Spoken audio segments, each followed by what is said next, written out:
Sometimes you're going through that mess to teach you something, but sometimes you're going through that mess because somebody else needs to hear what happened to you because of it.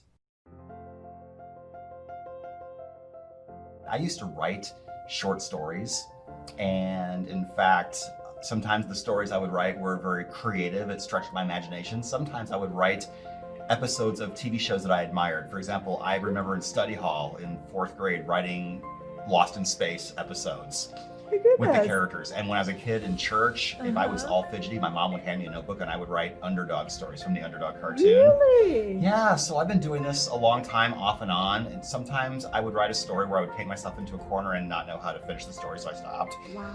But I've always been interested in writing, so I knew someday I would be a professional writer, but I just didn't quite know what form that might take. I learned pretty early that fiction was not my jam. So what is your jam? Nonfiction. Really? Self-help, personal development, business. I see. Those are the playgrounds that I play in. I don't want to write a romance novel.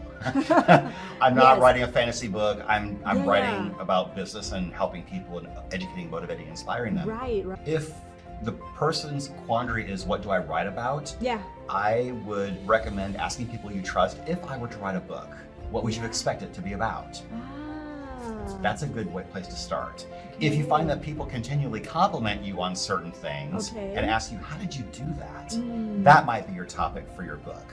Now, I would say even further that the perfect topic for your book is the intersection of 3 things. Number 1, what do you know a lot about?